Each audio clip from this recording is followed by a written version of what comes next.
ఓం నమో వెంకటేశాయ. భక్తి యోగ సేవ్యా బ్రహ్మ భావ భావ్యా గోవింద గోవింద. తుల్యాలోష్టాశ్మలోహాది విషయచితా బుద్ధిరస్తు ప్రకృష్ట. తుల్యా మానేవ మానే విమతిరహితా ధీర్మమస్యాత్ ప్రసన్నా. తుల్యా మిత్రారిగా స్యాద్వ్యవహృతిరధునా పక్షపాత ప్రహీణ.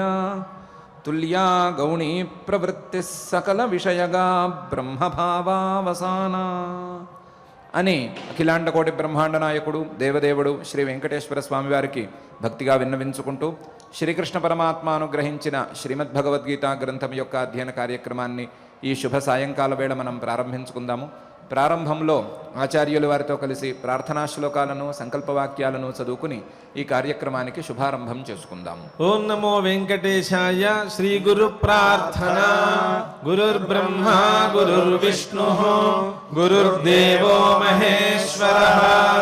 గురుః సాక్షాత్ పరం బ్రహ్మ తస్మై శ్రీ గురవే నమః. శ్రీనివాస ప్రార్థన. భక్త ప్రియాయ దేవాయ దేవానాం పతయే నమః.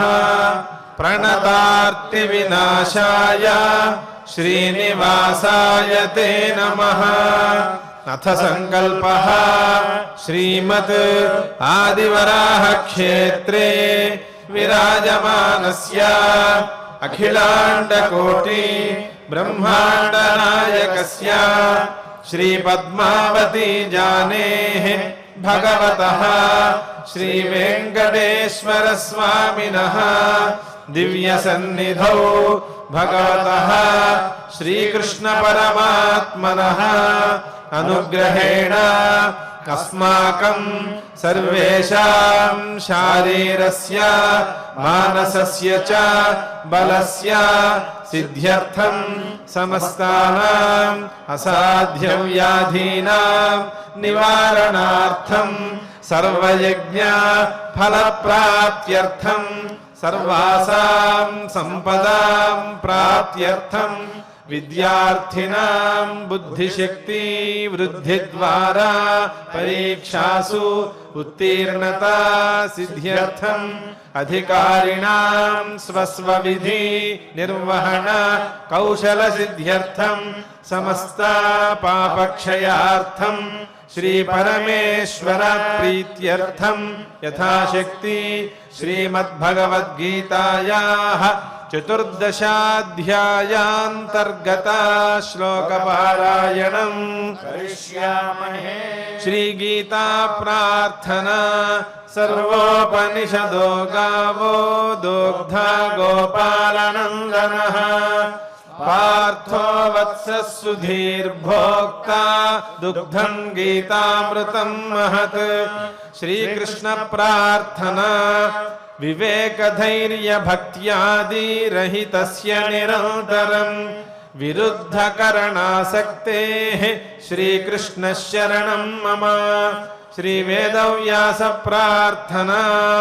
సకల ధర్మ నిరూపణ సాగరం వివిధ చిత్ర కథా సమలంకృతం వ్యరచయచ్చ పురాణ కదంబకం కవివరం గురు వ్యాసమహం భజే. శ్రీ గురుభ్యో నమః. ఉదాసీనవదాసీనః గుణైర్యో న విచాల్యతే గుణా వర్తంత ఇత్యేవ ఇతి మత్వా న సజ్జతే అనేటువంటి శ్లోకంలో పరమాత్మ ఉదాసీనంగా ఉంటూ గుణాల యొక్క ప్రభావాలకు లోను కాకుండా వాటి యొక్క ప్రభావాలకు లోను కాని స్థితిని చేరుకుని ఆయా గుణములు వాటి యొక్క ప్రభావాలను తమ తమ పనులను తమ తమ క్రియలను చేస్తూ వస్తున్నాయి తప్ప నేను వాటి స్వరూపంలోకి చేరిన వాడిని కాను, నా స్వరూపం వాటికంటే బయటే ఉన్నది అనే విషయాన్ని చక్కగా తెలుసుకుంటూ కేవలం అవతిష్ఠతి నేంగతే, ఎట్టి పరిస్థితులలోనూ ఆ గుణాల యొక్క ప్రవృత్తి ద్వారా తాను ప్రవృత్తిని పొందని స్థితిని, అలాగే ఏ విధమైనటువంటి అభిప్రాయాన్ని పొందని స్థితిని సాధకుడు ఎప్పుడైతే చేరుకుంటాడో అప్పుడు ఆ సాధకుడు సిద్ధుడుగా మారిపోతాడు, గుణాతీత స్థితిని అందుకోగలుగుతాడు అనే విషయాన్ని చెప్పాడు. చెప్పి దానికి ఫలితంగా సమదుఃఖ సుఖస్వస్థ సమలోష్టాశ్మకాంచన తుల్య ప్రియాప్రియో ధీర తుల్య నిందాత్మ సంస్తుతి అనేటువంటి శ్లోకంలో సమదుఃఖ సుఖ, సుఖాలయందు దుఃఖాలయందు సమమైనటువంటి బుద్ధిని కలిగి ఉంటాడు. అలాగే స్వస్థ, తన యొక్క స్వస్వరూపం నుండి ఏ క్షణం కూడా జారిపోడు. తన యొక్క ఆనంద స్థితిని, స్వస్వరూపమైనటువంటి ఆనంద స్థితిని నిరంతరం కాపాడుకుంటూ వస్తాడు. ఎప్పుడైనా సరే సమాధి స్థితి నుండి బయటకు వచ్చినట్లయితే సమలోష్టాశ్మ కాంచన, కనిపించేటువంటి ప్రతి వస్తువును సమానంగానే చూస్తాడు. అది మట్టి ముద్దైనా, లేకపోతే రాయైనా, లేకపోతే బంగారమైనా సరే అన్నిటినీ సమానమైనటువంటి దృష్టితోనే చూస్తాడు. తుల్య ప్రియాప్రియ, ప్రియము అప్రియము అని రెండు వ్యవస్థలను ఉంచుకోడు, అన్నిటినీ సమానంగానే చూస్తాడు. తుల్య నిందాత్మ సంస్థుతి, తుల్యంగా తన యందు ప్రసక్తమయ్యేటువంటి స్థుతులను, అలాగే తన యందు ఇతరులు చేసేటువంటి నిందలను రెండిటినీ సమానంగానే చూసుకుంటాడు.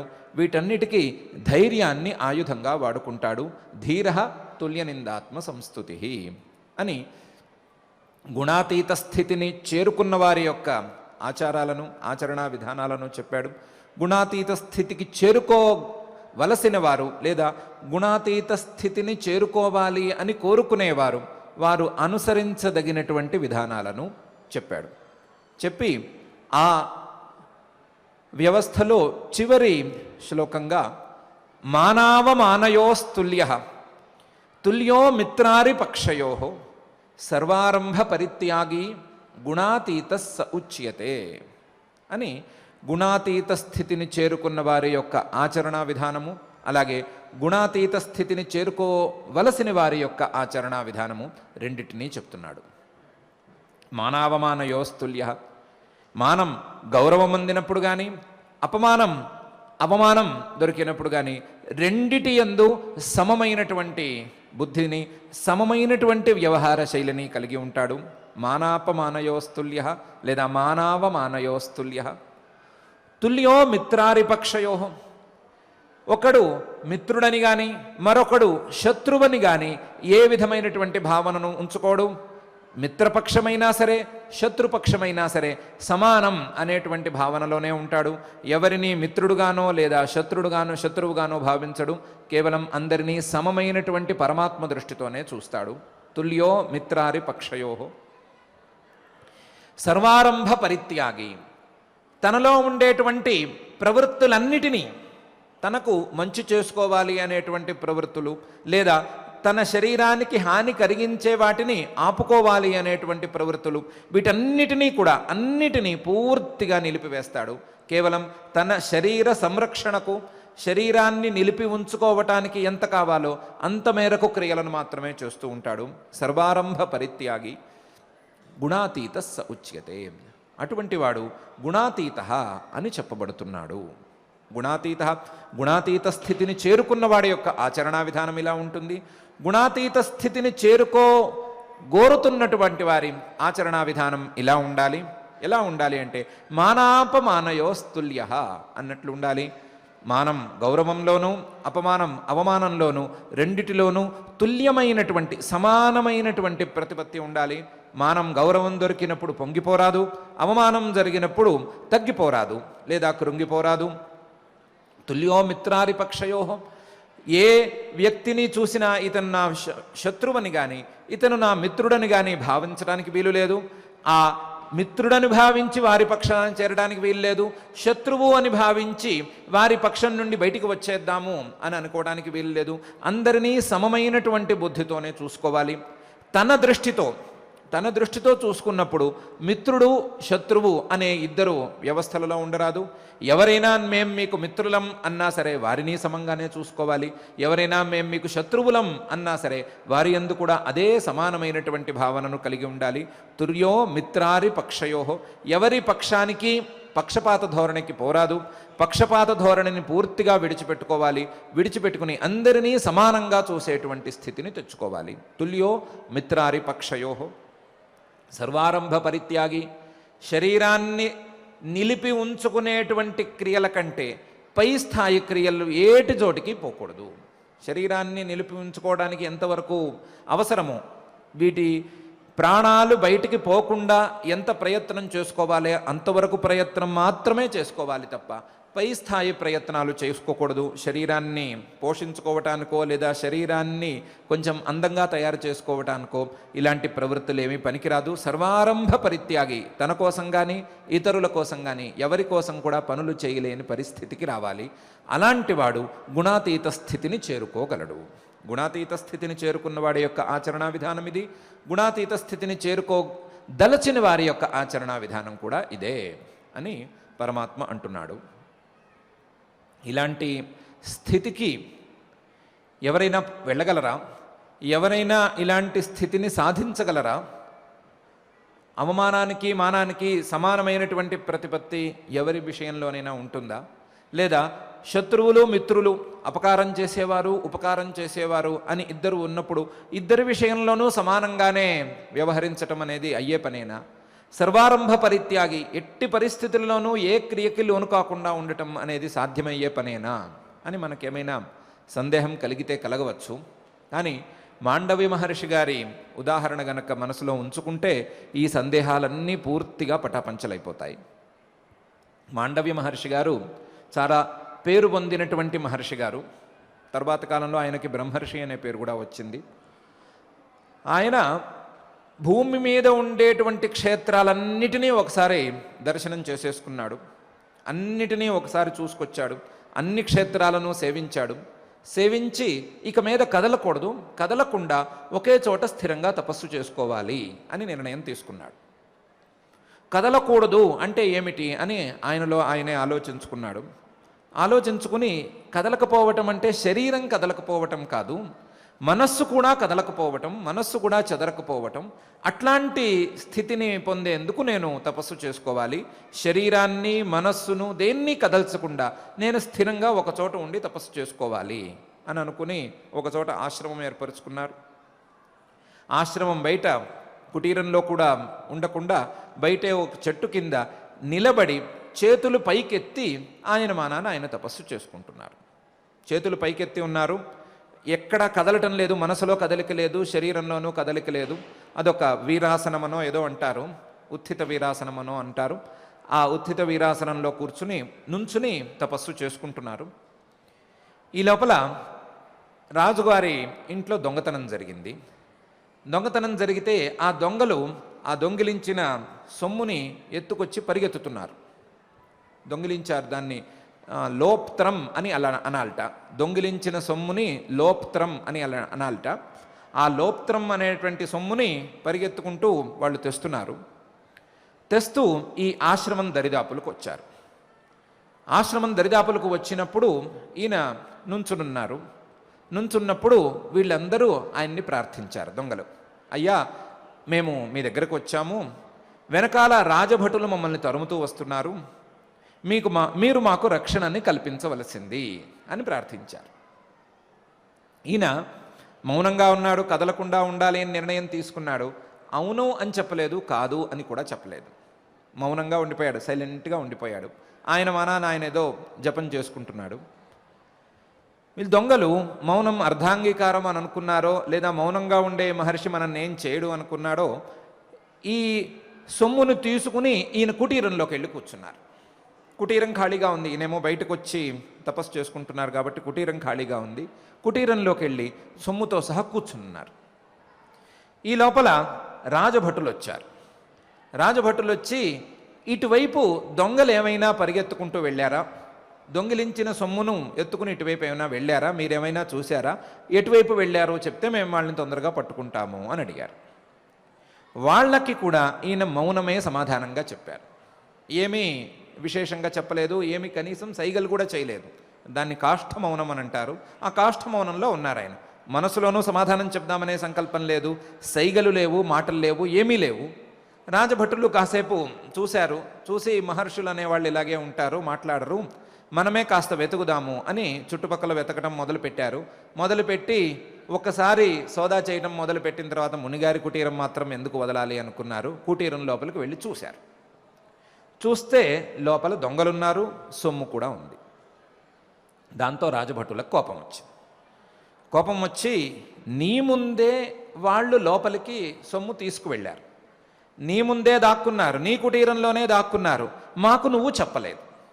అంటే ఏంటి అంటే, నువ్వు అసలు మహర్షివి కావు, నువ్వు కూడా వాళ్ళతోటి దొంగవే, వాళ్ళతో కూడా వచ్చిన దొంగవే. కానీ ఏం చేస్తున్నావంటే, మహర్షిగా నటించి, తపస్సు చేస్తున్నట్టుగా నటించి నువ్వు వాళ్ళని కూడా కాపాడుతున్నావు, నువ్వు వాళ్ళలో ఒకడివే అని చెప్పి ఆ దొంగల్ని ఈయన్ని కలిపి లాక్కుపోయారు. దొంగలు సుమారుగా 4-5 ఉన్నారట. వాళ్ళతో పాటు ఈయన్ని కూడా కలిపి లాక్కుపోయారు. లాక్కుపోతున్నప్పుడు కూడా ఆయనేమి వాళ్ళని అడ్డగించలేదు. ఏంటంటే నిర్ణయం ఒకటే తీసుకున్నాడు ఆయన, కదలకూడదు అంటే మనసులోంచి కదలకూడదు, ఆపుకోవాలి అని కానీ, ఈ రాజభటులకి సమాధానం చెప్పుకోవాలి అని కానీ, లేదా రాజభటుల యొక్క శిక్ష నుండి బయటికి వెళ్ళాలి అని కానీ ఆయన ఏమీ అనుకోలేదు. ఒకటే మాట అనుకున్నాడు, ఎవరో వచ్చి మేము దొంగిలించిన సొమ్ము నీ దగ్గర దాచుకుంటాము అన్నారు, నాకు సంబంధం లేదు. మరెవరో వచ్చారు, దొంగిలించిన సొమ్ము నీది అన్నారు, దానికి సంబంధం లేదు, దేనికి సంబంధం లేదు. ఏమి జరిగితే అది జరగని, నేను ఉదాసీనంగానే నడిపించుకుంటాను అని అనుకున్నారు. అనుకుని రాజభటులు లాక్కెళ్తుంటే అడ్డగించకుండా వెళ్ళిపోయారు. రాజభటులు తీసుకెళ్లారు. రాజుగారికి ప్రవేశపెట్టకుండా రాజుగారి ముందు ఇన్ని, అయ్యా దొంగలు దొరికారండి, దొంగలతో పాటు ఋషి వేషం వేసుకున్నటువంటి ఇంకోటి కూడా దొంగ దొరికాడు, 4 ఏం చేయమంటారు, 4+1 5 ఏం చేయమంటారు అని అడిగారు. అడిగితే రాజుగారు చాలా కోపం మీద ఉన్నారు. ఇలాంటి దొంగతనాలు మళ్ళీ జరగకూడదు, అందులోనూ ఋషివేషం వేసుకుని ఎవరు దొంగతనాలకు పాల్పడకూడదు, అందువలన 4కి కొరత వేసేయండి, ఈ 5వ వాడికి కూడా కొరత వేసేయండి అని చెప్పాడు. కొరత అని అంటారు తెలుగులో, ఏదో శూలం లాంటిది గుచ్చుతారట, మెడ దగ్గర ఎక్కడో గుచ్చుతారట, గుచ్చి ఊరి బయట చెట్టు కట్టేస్తారట. ఎన్ని రోజులు ఉంటే అన్ని రోజులు ఉండటం, ప్రాణాలు పోయినప్పుడు వదిలేసుకోవటం అనేటువంటి కఠినమైనటువంటి శిక్ష. రాజుగారు ఇన్ని కనీసం కూడా చూడకుండా శిక్ష వేసేశారు. రాజభటులు వెంటనే ఆ శిక్షని అమలు కూడా చేసేశారు. అమలు చేస్తున్నప్పుడు కూడా ఈయన ఏమీ మాట్లాడలేదు. మాట్లాడకుండా ఆ శూలం గుచ్చితే గుచ్చేటు చేసుకున్నాడు, కాదనలేదు, చెట్టు కట్టేస్తే కట్టించుకున్నాడు. అప్పుడు కూడా ఏమీ మాట్లాడకుండా హాయిగా మౌనంగా కూర్చుని, హాయిగా ఏమీ లేదులేండి, నొప్పి తెలుస్తోంది ఆయనకి, మౌనంగా కూర్చుని అప్పుడు కూడా అదే తపస్సు చేసుకుంటూ ఉన్నాడు. రాత్రింబవళ్ళు తపస్సు చేసుకుంటున్నాడు. ఆ రాత్రింబవళ్ళు ఆయన తపస్సు చేసుకుంటూ ఉండగా ఇతర మునులు, ఆయనతో పరిచయం ఉండేటువంటి మునులు, వారు వీరు పక్షుల రూపంలో వచ్చి ఆయన దగ్గరకు వచ్చి, అయ్యా ఇదేమిటి, ఇంత ప్రభావం ఉన్నది మీకు, ఇంత తపశ్శక్తి ఉన్నది, ఈ శిక్షకి గురయ్యారేమిటి అని అడగటం మొదలుపెట్టారు. అది కూడా రాత్రిపూట అడగటం మొదలుపెట్టారు, ఎవరు లేకుండా చూసుకుని. ఈయన వారందరికీ ఒకటే సమాధానం చెప్తూ వస్తున్నాడు, ఎవరి కర్మకు వారు బాధ్యులు. ఒకవేళ నేను గనక తప్పు చేయకపోతే, నేను ఏ తప్పు చేసి ఉండకపోతే నాకు ఇలాంటి శిక్ష పడి ఉండేదే కాదు. కాబట్టి నేను ఏ జన్మలో ఏం తప్పు చేసుకున్నానో, ఏ పరమాత్మ యొక్క సంకల్పం ప్రకారం నాకు ఇలా జరిగిందో నాకు తెలియదు, నేను దీన్ని అనుభవిస్తూ మౌనంగా ఉంటాను, మౌనంగా ఉండటమే నా యొక్క విధి అని చెప్పారు ప్రతి వాళ్ళకి. ఆ మౌనంగానే తపస్సు చేసుకుంటున్నాడు. ఆయనకే తెలియకుండా కొత్త వేద మంత్రాలు కూడా ఆయనకి స్ఫురించటం మొదలుపెట్టినాయి. ఆయన ఋషి స్థాయి నుండి, మహర్షి స్థాయి నుండి బ్రహ్మర్షి స్థాయికి వెళ్ళిపోతున్నాడు. ఈ దశలో రాజభటులు ఈ కొరత వేసిన వాళ్ళ యొక్క పరిస్థితి ఏమిటి అని చూసుకుందామని వచ్చారు. వస్తే మిగతా దొంగలు అప్పటికే ప్రాణాలు పోగా శరీరాలు కూడా ఎండిపోయి చాలా హీనమైన స్థితిలో ఉన్నారు. ఈయన మాత్రం ప్రాణాలతోనే ఉన్నాడు. ఈ మాత్రం మొహంలో తేజస్సు తగ్గట్లేదు. తేజస్సు తగ్గకుండా ఉన్నాడు. ఆహారం లేదు కాబట్టి చిక్కి ఉన్నాడు. సహజంగానే ఆహారం తక్కువ కాబట్టి చిక్కే ఉన్నాడు. కానీ మొహంలో మాత్రం తేజస్సు అలాగే ఉంది. ఎక్కడ ఇంత ఘోరమైనటువంటి బాధపడుతున్న చిహ్నాలు కనిపించడం లేదు. ఇవన్నీ చూసి వాళ్ళకి భయం కలిగింది. భయం కలిగి రాజుగారికి వెళ్ళి చెప్పారు, అయ్యా ఋషివేషం వేసుకున్న వాడి పరిస్థితి మాత్రం కొంచెం ఎక్కువగా ఉందండి, మొహంలో కళ తగ్గటం లేదు, బాధపడుతున్నటువంటి ఛాయలేం కనిపించడం లేదు, ఎందుకో సందేహంగా ఉంది, మీరు ఒకసారి చూడవలసింది అన్నారు. అంటే వాడిని తీసుకురండి అన్నారు. జాగ్రత్తగా దించారు చెట్టు మీద నుంచి, రాజుగారి దగ్గరికి తీసుకువెళ్ళారు. తీసుకువెళితే రాజుగారికి చూడంగానే ఈయన నిజంగానే మహర్షి అనే విషయం అర్థమైపోయింది. అర్థమైపోయి మొదలు కాళ్ళ మీద పడ్డాడు. కాళ్ళ మీద పడి, అయ్యా మా వాళ్ళు తెలియకుండా మిమ్మల్ని తీసుకొచ్చేశారు, నేను కూడా చూసుకోకుండా తెలియకుండా ఒక ఆవేశంలో మీ మీద తప్పుడు శిక్షని ఆజ్ఞాపించేశాను, వాళ్ళు కూడా అమలు చేసేశారు, మీరింత మహానుభావులని ఇంత ప్రభావం ఉన్నవారని మాకు తెలియదు, మమ్మల్ని క్షమించవలసింది, మమ్మల్ని శపించకుండా ఉండవలసింది అని మొదలు కాళ్ళు పట్టుకున్నాడు. అప్పుడు ఈ మాండవ్యుడు గారు నోరు తెరిచారు. నోరు తెరిచి, మహారాజా నీ తప్పేం లేదు ఇందులోనూ, దొంగలకు ఏమి చేయాలో అది చేశారు, దొంగలకు ఇదే చేస్తారు, అందులోనూ ఋషివేషంలో ఉండేటువంటి దొంగకి చేయాల్సిన పనే చేశారు, మీ తప్పు ఇందులో ఏమీ లేదు, నాకేదో పూర్వజన్మకృత పాపం వలన ఇలా సంక్రమించి ఉంటే ఉండవచ్చు అని చెప్పాడు. సరే ఈ శూలం బయటికి తీసేస్తామండి అన్నారు. సరే తీసుకోండి అన్నాడు ఆయన. శూలం ఇంతవరకు గుచ్చారు, అడ్డం పెట్టానా, ఇప్పుడు తీస్తామంటున్నారు, తీసుకోండి అన్నారు. తీద్దామనుకుంటే శూలం వెళ్ళిపోయినంత సులభంగా రాలేదు, అది అడ్డం పడింది. అడ్డం పడితే జాగ్రత్తగా కాస్త నేర్పరులను పిలిపించి శూలం మొదలు వరకు కోసి పెట్టారట. శూలం మాత్రం మెడలో అలాగే గుచ్చుకునుంది.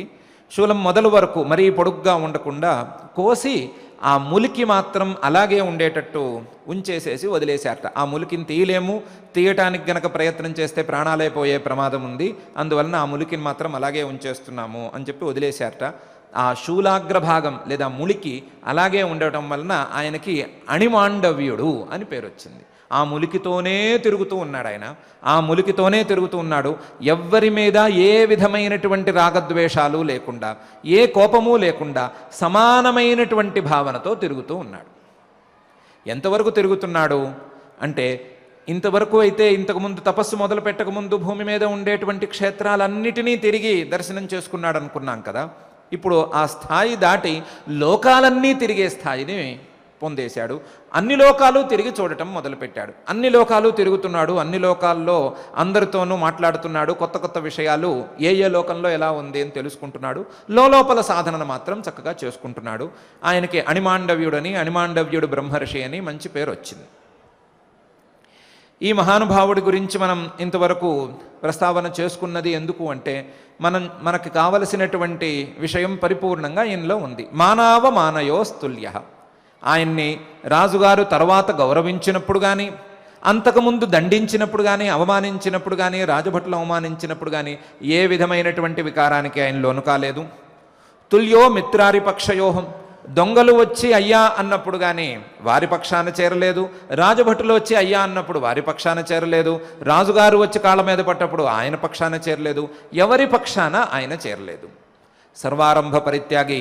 తనలో శూలాన్ని గుచ్చుతున్నప్పుడు కూడా, దండనకు గురి అవుతున్నప్పుడు కూడా దాన్ని అడ్డుకోవాలి అని కానీ, దాన్ని దాటి వెళ్ళాలి అని కానీ, ఇది కష్టమని కానీ ఆయన ఏమీ భావన చేయలేదు. కాబట్టి మనం అనుకున్నటువంటి శ్లోకానికి ఆయన పరిపూర్ణమైనటువంటి ఉదాహరణ.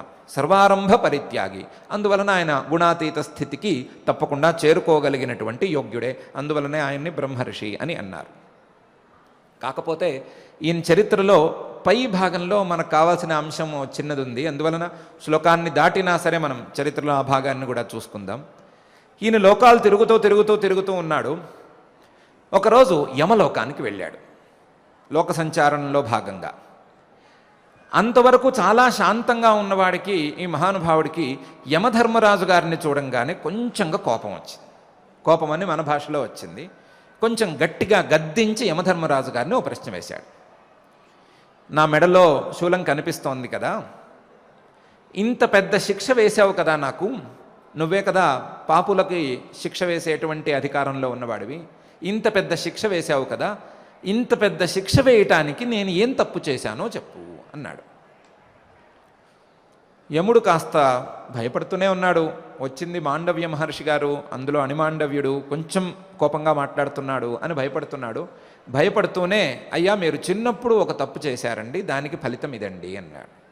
ఏం తప్పు చేశాను అంటే, చిన్నప్పుడు తూనీగలని తీసుకొచ్చి వాటికి గడ్డి ముళ్ళులు తీసుకొచ్చి ఆ గడ్డి ముళ్ళులు ఆ తూనీగలకి గుచ్చుతూ ఉండేవారండి, తూనీగల రెక్కలకి గుచ్చుతూ ఉండేవారండి. ఆ గుచ్చటం వలన మీకు పాపం వచ్చింది, ఆ పాపానికి ప్రతిఫలంగా నేను ఈ శిక్ష వేశాను అన్నాడు. అప్పుడు నా వయసు ఎంత అని అడిగారు ఈయన. ఎంతండి, ఓ 10 ఆ ప్రాంతాల్లో ఉంటుందండి అన్నాడు. మరి ఎలా వేస్తావు నాకు ఈ తప్పుకు శిక్ష? ఏ బాలుడైనా సరే 12 ఏళ్ళు వచ్చేంత వరకు వాడికి ధర్మాధర్మాలు తెలియవు అని కదా ఉంది శాస్త్రంలోనూ. ధర్మశాస్త్రం ప్రకారం బాలుడికి సరి అయిన ఊహ, తన యొక్క విచక్షణ లేదా కర్తవ్య విచారణ స్థాయి కనీసం 12 ఏళ్ళకి మొదలవుతుంది అని కదా ఉంది. 12 ఏళ్ల వరకు బాలుడు చేసిన తప్పులకి తీవ్రమైనటువంటి దండనలు వేయరాదు అని, ఒకవేళ గనక దండన విధించవలసి వస్తే తల్లిదండ్రులకే విధించాలి అని, తల్లిదండ్రులు ఆ విషయాన్ని సరిగ్గా చెప్పకపోవటం వలన తల్లిదండ్రులకే దండన విధించాలి అని శాస్త్రం ఉంది కదా. నువ్వు శాస్త్రాన్ని మీరి నాకెందుకు శిక్ష వేశావు? అందువలన నాకు ఇలా శాస్త్రాన్ని మీరి శిక్ష వేశావు కాబట్టి నువ్వు మనుష్యుడివే పుట్టుదుగాక అని యమధర్మరాజు గారిని శపించేశాడు. యమధర్మరాజు గారు ఏం మాట్లాడలేదు. మాండవ్య మహర్షి గారికి ఎదురు ఏం చెప్తాడు? అయ్యా, అది సామాన్యుల విషయంలోనండి, మీలాంటి బ్రహ్మవేత్తల విషయంలో అవన్నీ చెల్లవండి. ఉత్తమ స్థాయి సాధకులు జన్మతహానే సంస్కారాలు తెచ్చుకుంటారండి. ఉత్తమ స్థాయిలో ఉండేటువంటి వారు, పై స్థాయిలో ఉండేవారు చిన్న చిన్న తప్పులను కూడా చిన్నప్పుడు కూడా చేయకూడదండి. ఒకవేళ చేస్తే ఫలితం అనుభవించవలసి వస్తుందండి. మీ స్థాయికి తగ్గట్టుగా మేము చేస్తామండి, అంతే తప్ప శాస్త్రాన్ని దాటి శాస్త్రాన్ని మీరి చేసే అధికారం మాకు కూడా ఉండదండి అని మాండవ్య మహర్షి గారితో యమధర్మరాజు గారు వాదించదలుచుకోలేదు. దానికి వేరే కారణం ఉండటం వలన వాదించలేదు. మీ శాపాన్ని నేను స్వీకరిస్తున్నానండి అని ఊరుకున్నాడు. మాండవ్య మహర్షి గారికి ఇంకా చాలలేదు. అసలు 12 వయసు కూడా చాలదు, 12 ఏళ్లకు కూడా సరి అయినటువంటి ఊహ రాదు, కాబట్టి దాన్ని ఇంకో 2 ఏళ్ళు పెంచుతున్నాను నేను. ఈ రోజు నుంచి 14 ఏళ్ళు వచ్చేంత వరకు, 14వ ఏట వరకు పిల్లలకి సరి అయినటువంటి ఊహాశక్తి ఉండదు. ఇది ధర్మం అని కానీ ఇది అధర్మం అని కానీ సరిగ్గా తెలియదు. వారంతటి వారు నిర్ణయించుకోలేరు. కాబట్టి 14వ ఏట వచ్చేంత వరకు వారి యొక్క తప్పులకు దండన తక్కువగా ఉండాలి, కుదిరితే లేకుండా ఉండాలి. వారి దండనకు సమానంగా తల్లిదండ్రులకు మాత్రం దండన ఉండాలి. తల్లిదండ్రులను మాత్రం దండించాలి. ఎందుకంటే పిల్లలను సరి అయిన దారిలో పెట్టవలసినటువంటి బాధ్యత ఉంది. వారు ఏం చేస్తున్నారు అని నిరంతరం వారిని గమనించుకోవలసినటువంటి బాధ్యత ఉన్నది. కాబట్టి దండనలో కనీసం కొంత భాగం తల్లిదండ్రులకు వెళ్ళాలి. వీళ్ళకి దండన స్థాయి కొంచెం తక్కువగా ఉండాలి. 14వ వయసు వచ్చిన తరువాత మాత్రం పూర్తి దండన విధించవచ్చు అని ఆయన ధర్మశాస్త్రాన్నే తిరగరాశాడు తన యొక్క తపశ్శక్తితో. దాని ప్రకారం ఇప్పటికీ అదే విధానం పైలోకంలో అమలవుతోంది అని అంటారు. మాండవ్య మహర్షి గారు చెప్పిన విధానం ప్రకారం 14 ఏళ్ళు వచ్చేంత వరకు పిల్లలు ఏ తప్పు చేసినా సరే వారి మీద తీవ్రమైనటువంటి యాక్షన్స్ ఏమి తీసుకోరు. తల్లిదండ్రుల మీద మాత్రం కొంత మేరకు తీసుకుంటారు. వారు బాధ్యత వహించారా లేదా అనే విషయాన్ని చూసుకుంటారు. వారి బాధ్యత సక్రమంగా వహిస్తే వారిని దండించరు. వారి బాధ్యత సక్రమంగా వహించి ఉండగా వీరు గనక తప్పు చేస్తే వీరికి తక్కువ స్థాయి దండనలు వేస్తారు అనేటువంటి నిర్ణయం ఏర్పడింది అని అంటారు. ఇది మనకు కాస్త అవసరమైనటువంటి విషయం కాబట్టి దీన్ని కూడా మనం చెప్పుకున్నాం.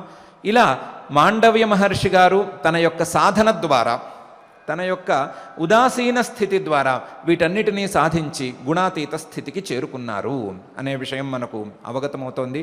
కాబట్టి ఇది సాధ్యమైనటువంటి విషయమే. ఇది తప్పకుండా సాధన ద్వారా చేయగలిగినటువంటి విషయమే అనే విషయం మనకు స్పష్టమవుతోంది. అలా స్పష్టమయ్యే విషయాన్ని పరమాత్మ మానవమానయోస్తుల్య తుల్యో మిత్రారిపక్షయో సర్వారంభ పరిత్యాగి గుణాతీత స ఉచ్యతే అని అంటున్నాడు.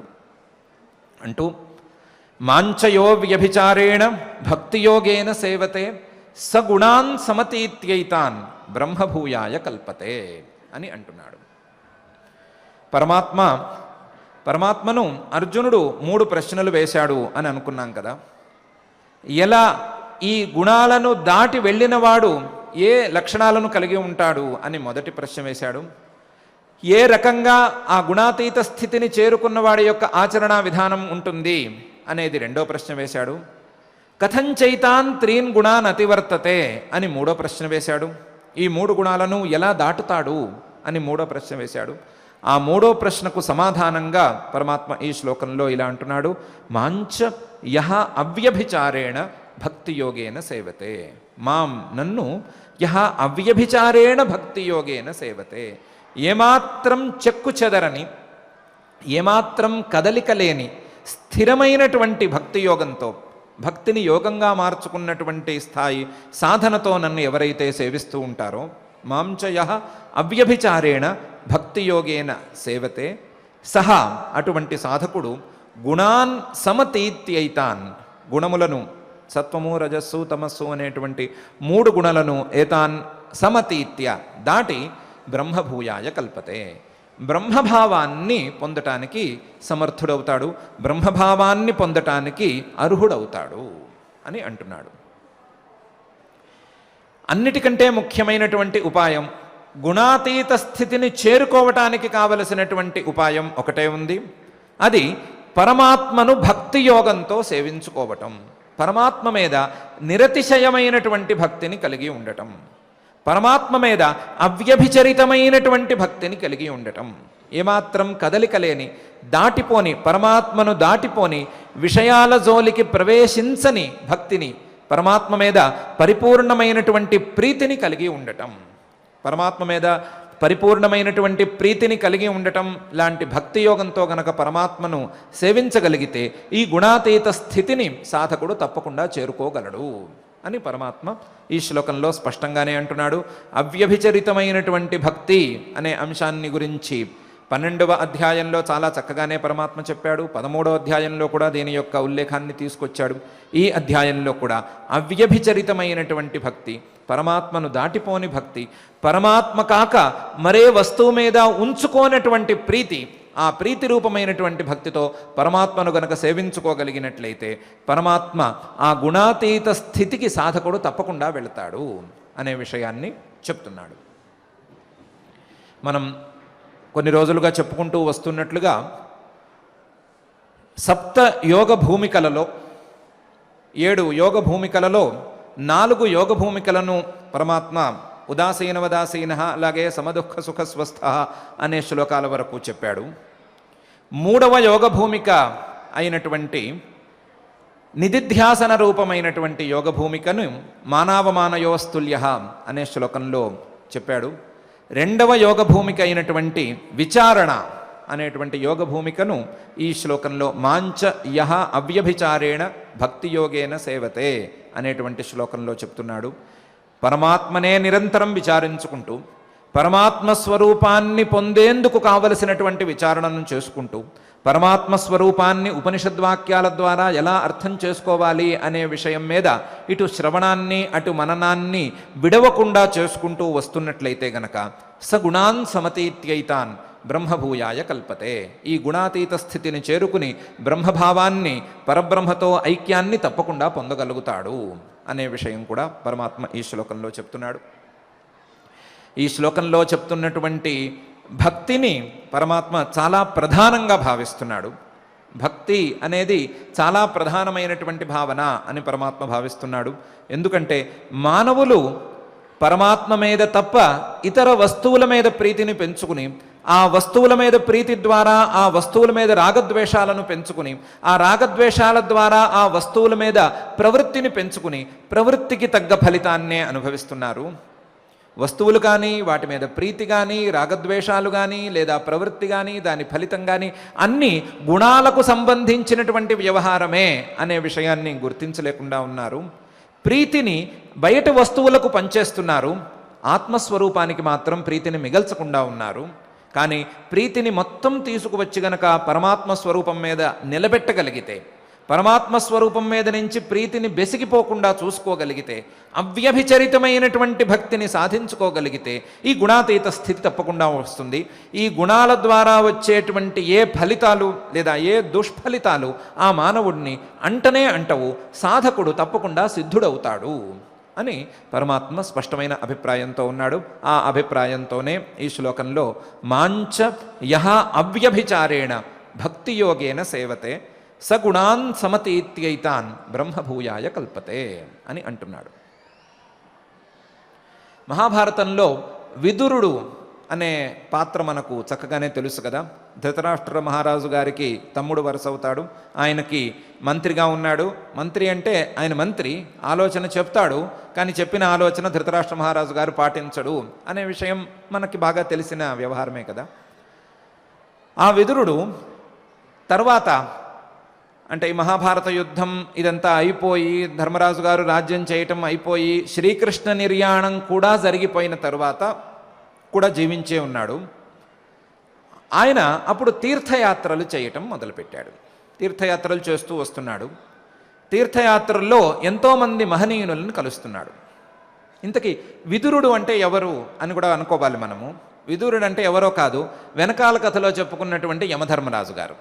వెనకాల కథలో మాండవ్యుడు గారు నువ్వు మనుష్యుడుగా పుడతావు అని శపించాడు కదా, ఆ శపించినటువంటి యమధర్మరాజు గారు మనుష్యుడుగా ఈ విదురుడుగానే అవతరించాడు. ఈ అవసరం ఉంది అనే కారణంతో మాండవ్యుడి శాపానికి యమధర్మరాజు గారు అడ్డం పెట్టలేదు, ఆయనతో వాదన కూడా పెట్టుకోలేదు, ఆయనకి మరీ సమాధానం కూడా చెప్పలేదు. ఈ అవసరం కొద్దీ యమధర్మరాజు గారు విదురుడుగా అవతరించాడు. అవతరించిన వాడు ధర్మశాస్త్రాన్ని సరి అయిన రీతిలో నిరంతరం ప్రచారం చేస్తూనే వచ్చాడు. విదుర నీతి అనే పేరుతో ఉపదేశాలను కూడా చేశాడు. చాలానే ఆయన అందరినీ ధర్మ మార్గంలో ఉంచడానికి ప్రయత్నం చేస్తూ వచ్చాడు. శ్రీకృష్ణ నిర్యాణ ఘట్టం కూడా దాటిపోయిన తర్వాత ఈయన తీర్థయాత్రలు చేస్తున్నాడు. తీర్థయాత్రలు చేస్తూ ఉండగా ఈయనకి ఉద్ధవుడు కనిపెట్టాడు. ఒకసారి కనబడ్డాడు. ఉద్ధవుడు అంటే తెలుసు కదా, శ్రీకృష్ణుడి యొక్క మంత్రి. శ్రీకృష్ణుడు తన యొక్క చరమ దశలో ఉద్ధవుడిని పిలిచి ఉద్ధవుడికి కొన్ని ఉపదేశాలు చేశాడు. ఉపదేశాలు చేసి వీటిని నువ్వు ప్రచారంలో ఉంచు అని ఆదేశం ఇచ్చాడు. ఆ ఆదేశం ప్రకారం ఉద్ధవుడు ఎవరెవరికి ఈ ఉపదేశాలు అందాలో వారికి ఉపదేశాలు అందిస్తూ వచ్చాడు. ఈ ఉద్ధవుడు విదురుడికి కనిపించాడు. కనిపించగానే విదురుడు ఆయన్ని గట్టిగా పట్టుకున్నాడు. పట్టుకుని నాకు శ్రీకృష్ణ పరమాత్మ నీకు చేసిన ఉపదేశం చెప్పవలసింది అని అడిగాడు.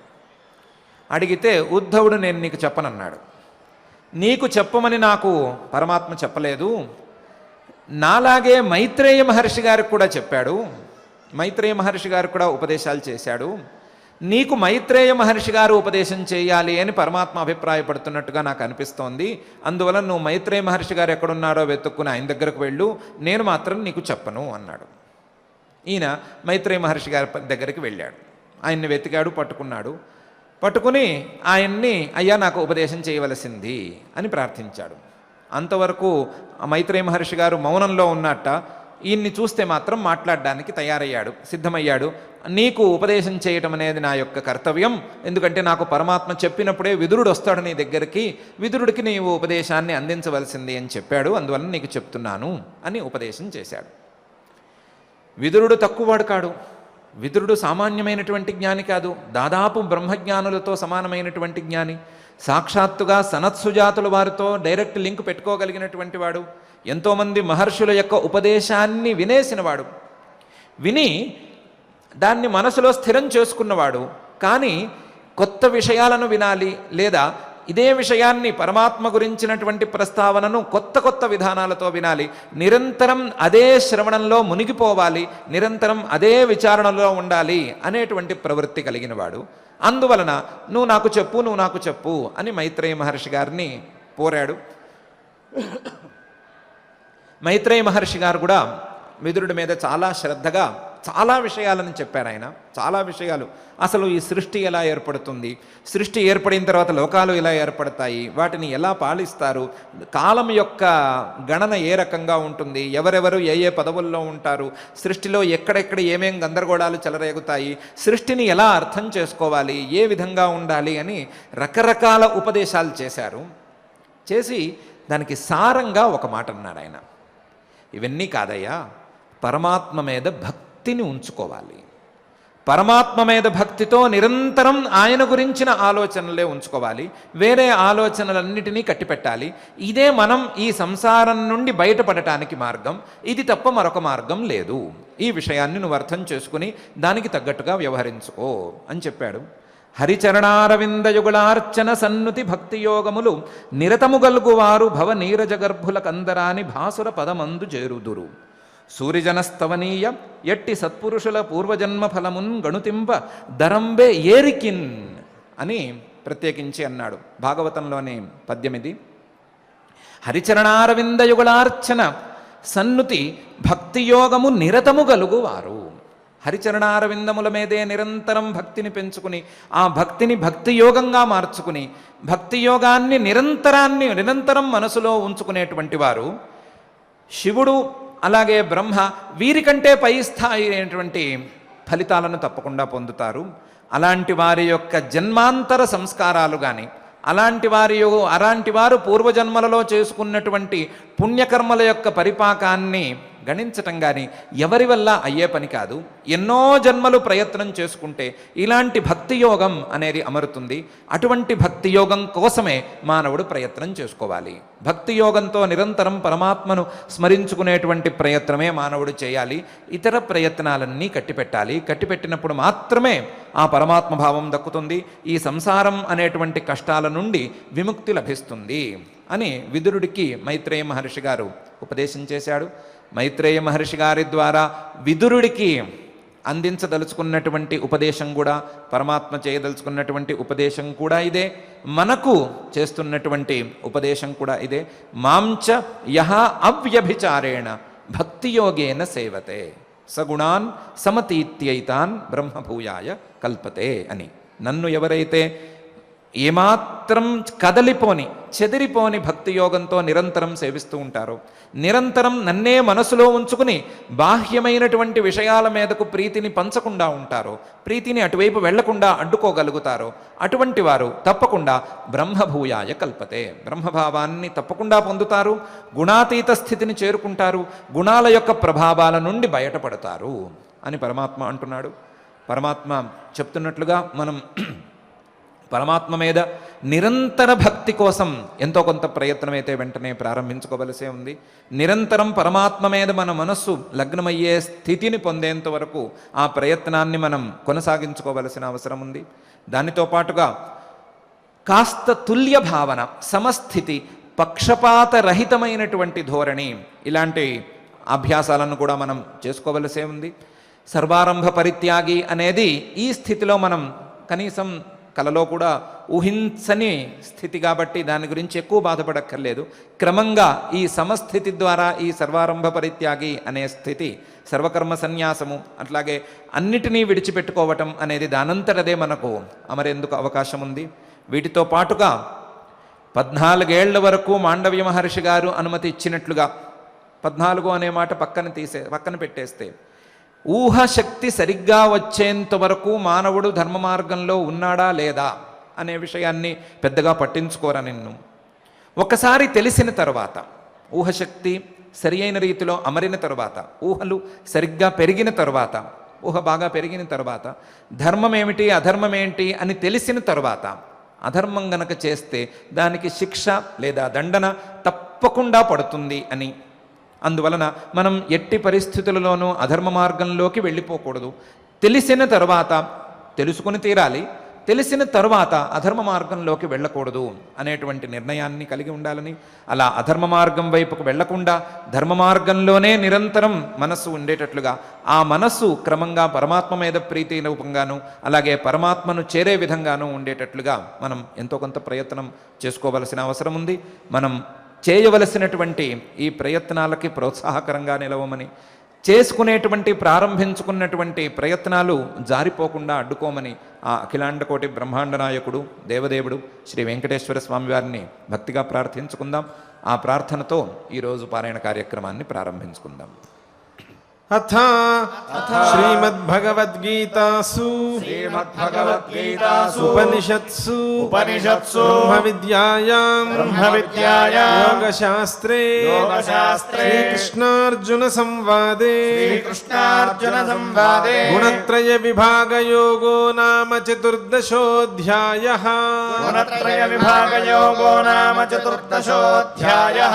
శ్రీభగవానువాచ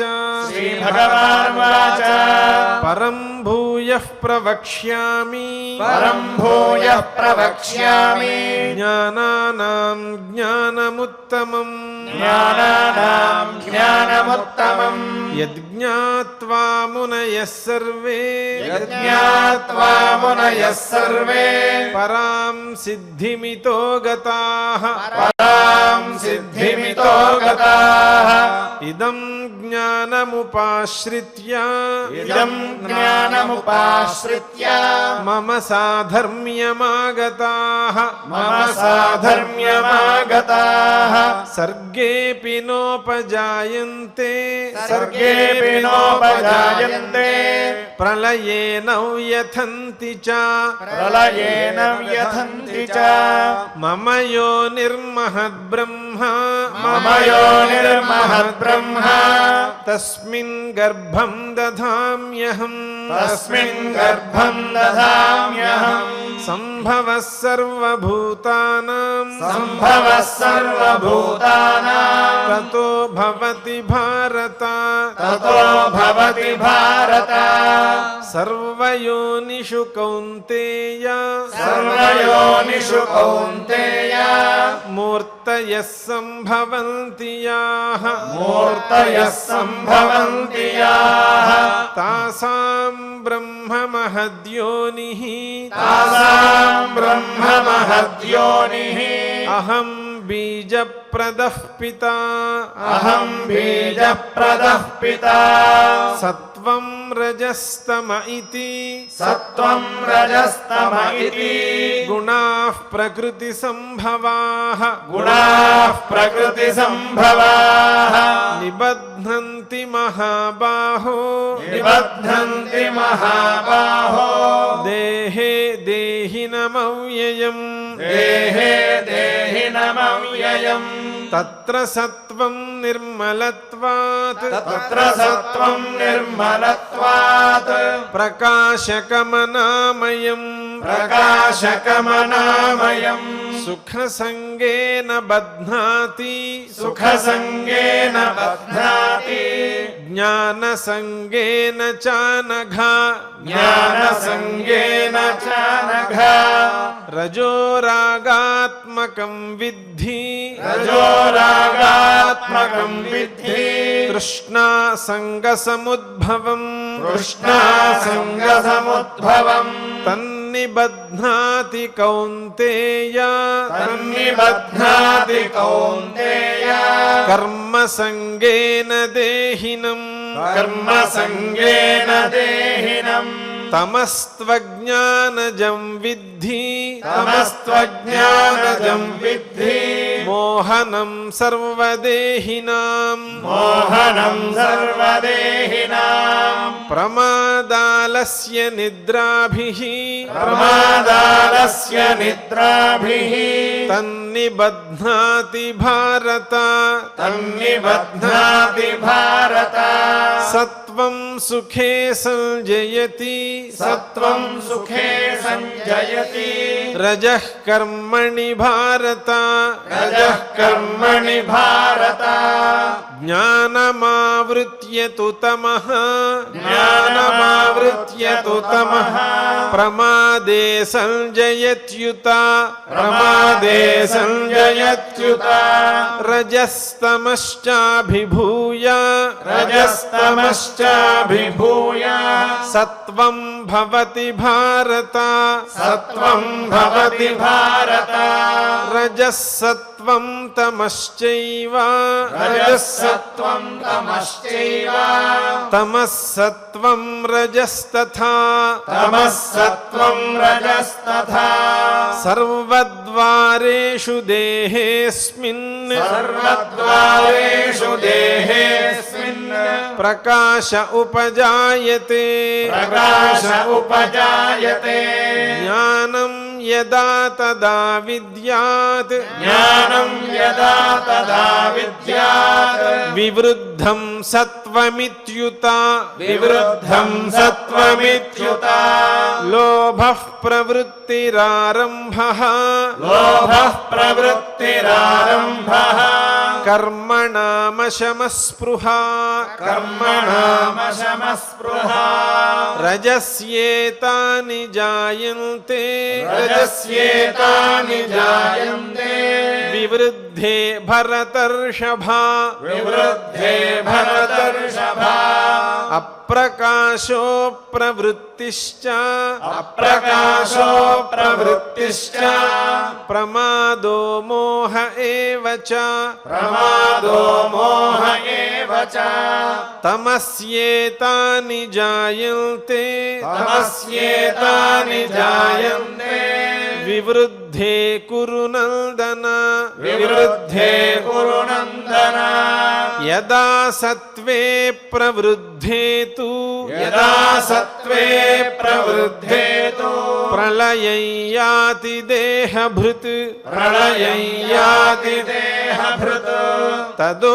తదోత్తమవిదాన్ లోకాన్ తదోత్తమవిదాం లోకాన్ అమలాన్ ప్రతిపద్యతే అమలాన్ ప్రతిపద్యతే రజసి ప్రళయం గత్వా రజసి ప్రళయం గత్వా కర్మ సంగిషు జాయతే కర్మ సంగిషు జాయతే తథా ప్రలీనస్తమసి తథా ప్రలీనస్తమసి మూఢయోనిషు జాయతే మూఢయోనిషు జాయతే కర్మణః సుకృతస్యాహుః కర్మణః సుకృతస్యాహుః సాత్వికం నిర్మలం ఫలం సాత్వికం నిర్మలం ఫలం రజసస్తు ఫలం దుఃఖం రజసస్తు ఫలం దుఃఖం అజ్ఞానం తమసః ఫలం అజ్ఞానం తమసః ఫలం సత్వాత్ సంజాయతే జ్ఞానం సత్వాత్ సంజాయతే జ్ఞానం రజసో లోభ ఏవ చ రజసో లోభ ఏవ చ ప్రమాదమోహౌ తమసః ప్రమాదమోహౌ తమసః భవతో జ్ఞానమేవ చ భవతో జ్ఞానమేవ చ ఊర్ధ్వం గచ్చంతి సత్వస్థాః ఊర్ధ్వం గచ్చంతి సత్వస్థాః మధ్యే తిష్టంతి రాజసాః మధ్యే తిష్టంతి రాజసాః జఘన్యగుణవృత్తిస్థాః జఘన్యగుణవృత్తిస్థాః అధో గచ్చంతి తామసాః అధో గచ్చంతి తామసాః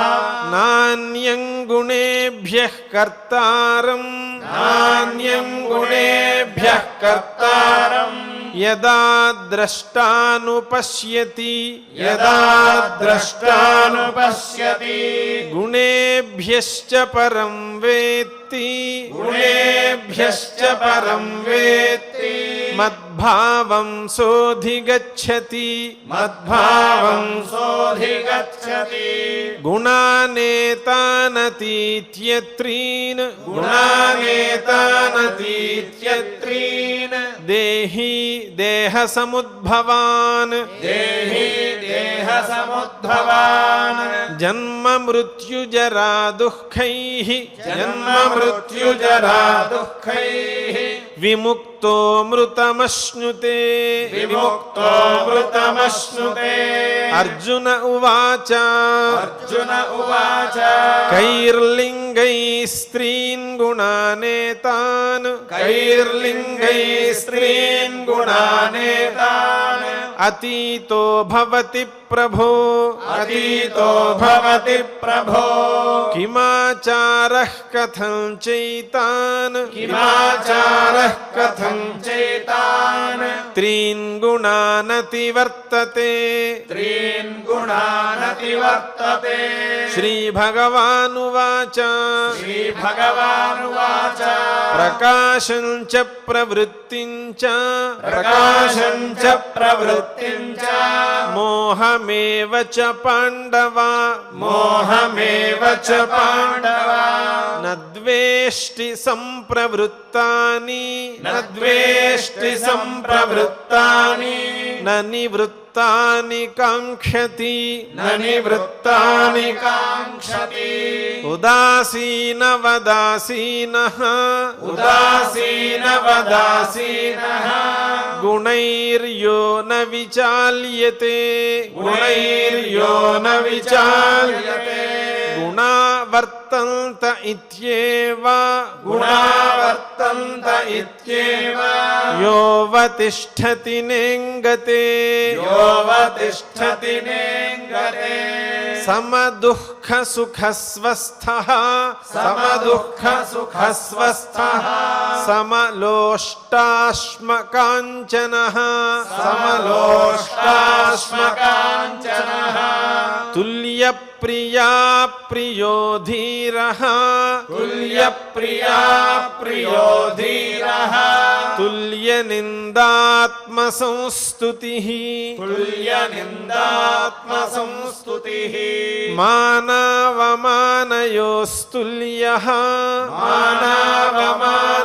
మానవమానయోస్తుల్యః తుల్యో మిత్రారిపక్షయోః తుల్యో మిత్రారిపక్షయోః సర్వారంభ పరిత్యాగి సర్వారంభ పరిత్యాగి గుణాతీతః స ఉచ్యతే గుణాతీతః స ఉచ్యతే మాంచ యో వ్యభిచారేణ మాంచ యో వ్యభిచారేణ భక్తియోగేన సేవతే భక్తియోగేన సేవతే సగుణాన్ సమతీత్యైతాన్ సగుణాన్ సమతీత్యేతాన్ బ్రహ్మభూయాయ కల్పతే బ్రహ్మభూయాయ కల్పతే బ్రహ్మణో హి ప్రతిష్ఠాహం బ్రహ్మణో హి ప్రతిష్ఠాహం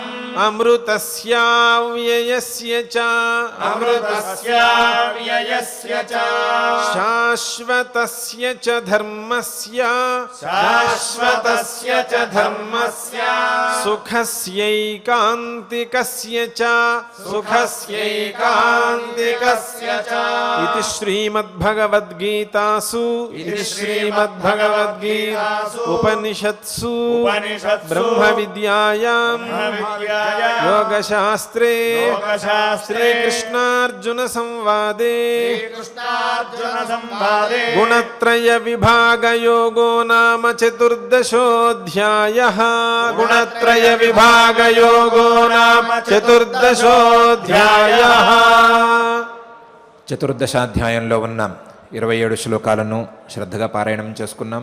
ఇప్పుడు పరమ పురుషుడి బాలుడట అనే అన్నమాచార్యుల వారి సంకీర్తనతో సంకీర్తన కార్యక్రమాన్ని నిర్వహించుకుందాం.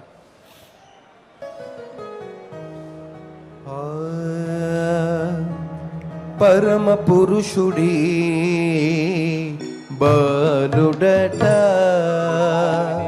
పరమ పురుషుడి బాలుడట హరవిరించును మ్రొక్కేరదివో వాకిటను పరమ పురుషుడి బాలుడట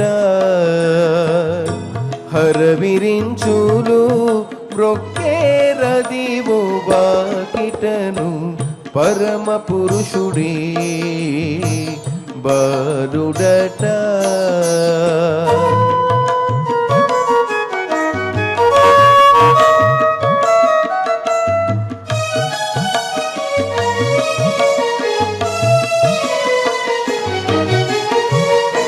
దేవుడితడు సర్వ దేవతల కొడయడు వేవేల వేదములచే వేదుడితడు దేవుడితడు సర్వ దేవతల కొడయడు వేవేల వేదములచే వేదుడితడు దేవకి దేవికి వసుదేవునకు కొడుకాయా దేవకి దేవికి వసుదేవునకు కొడుకాయా ఈ విధములోచిన వీరంత భాగ్యవంతులు దేవకి దేవికి వసుదేవునకు కొడుకాయా ఈ విధములోచిన వీరంత భాగ్యవంతులు పరమ పురుషుడే బాలుడట.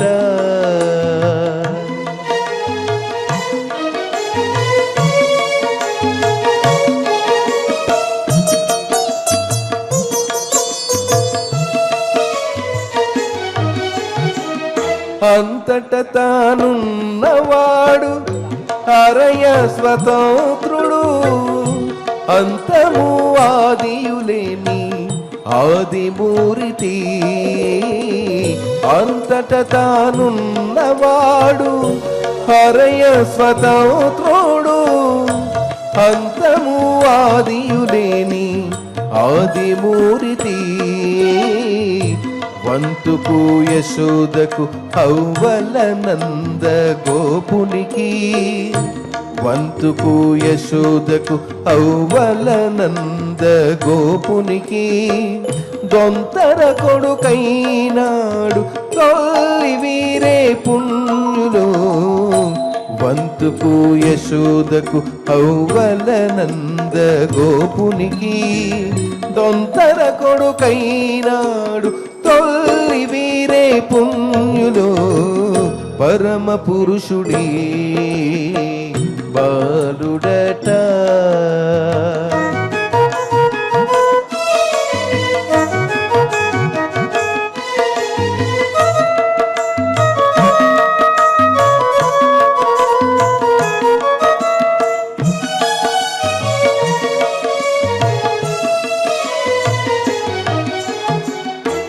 ఇందిర వల్లభుడు ఇహ పరనాయకుడు, కందువ శ్రీ వెంకటాద్రి కాపున్నవాడు. ఇందిర వల్లభుడు ఇహ పరనాయకుడు, కందువ శ్రీ వెంకటాద్రి కాపున్నవాడు. మందగొల్లె తల్లకెల్ల మరది తానైనాడు, మందగొల్లె తల్లకెల్ల మరది తానైనాడు. యోదరే వీరికెన్నటి సంబంధము, మందగొల్లె తల్లకెల్ల మరది తానైనాడు. యోదరే వీరికెన్నటి సంబంధము. పరమ పురుషుడే బాలుడట. హరవిరించును రొక్కేరదివో వాకిటను, పరమ పురుషుడే బాలుడట. పరమ పురుషుడే బాలుడట. పరమ పురుషుడే బాలుడట. బాలుడట. సంకీర్తన కార్యక్రమం పూర్తయిన తర్వాత ఆచార్యుల వారితో కలిసి మంగళ శ్లోకాలను చదువుకుని ఈ కార్యక్రమాన్ని మంగళాంతంగా పూర్తి చేసుకుందాం. యత్ర యోగేశ్వరః కృష్ణో యత్ర పార్థో ధనుర్ధరః తత్ర శ్రీర్విజయో భూతిర్ధ్రువా నీతిర్మతిర్మమ. అథ క్షమా ప్రార్థనా యదక్షరపదభ్రష్టం మాత్రాహీనం చ యద్భవేత్ తత్సర్వం క్షమ్యతాం దేవ నారాయణ నమోస్తుతే. అథ భగవత్సమర్పణం కాయేన వాచా మనసేంద్రియైర్వా బుద్ధ్యాత్మనా వా ప్రకృతే స్వభావాత్ కరోమి యద్యత్ సకలం పరస్మై నారాయణాయేతి సమర్పయామి.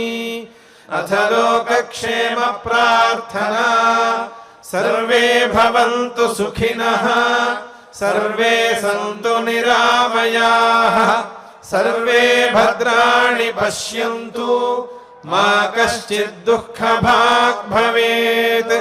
అథ మంగళం శ్రియః కాంతాయ కళ్యాణ నిధయే నిధయేర్థినాం శ్రీవేంకట నివాసాయ శ్రీనివాసాయ మంగళం.